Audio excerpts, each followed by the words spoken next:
ہمارے ساتھ موجود ہیں کراچی کی جانی مانی معروف شخصیت محترم محفوظ النبی خان صاحب، اور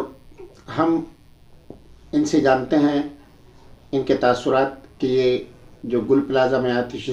زدگی ہوئی ہے اس کے حوالے سے، اور دوسرا جو 18ویں ترمیم ہے اس کے حوالے سے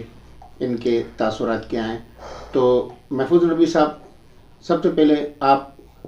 گل پلازہ، ثانیہ گل پلازہ کے حوالے سے کیا کہیں گے، یہ آپ اپنے تاثرات کا اظہار فرمائیں۔ آپ کے سوالات کے جواب میں میرا کہنا ہے کہ کراچی میں گل پلازہ کی آتش زدگی کا سانحہ یقیناً ہماری قومی تاریخ میں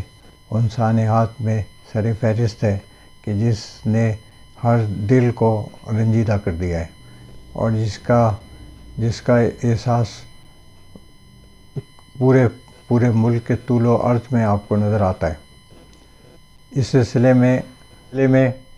قومی پارلیمان کی جانب سے منظور کردہ قرارداد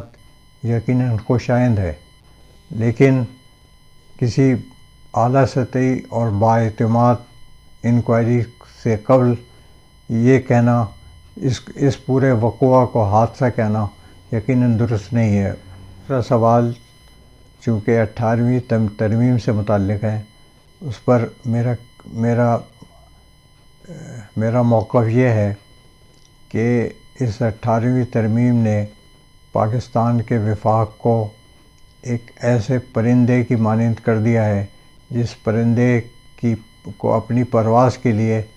اس کے پاس اپنے بازو موجود نہیں ہیں، جس کی وجہ سے ہمارا پورا وفاقی ڈھانچہ ایک مشکلات کا شکار نظر آتا ہے۔ میں سمجھتا ہوں کہ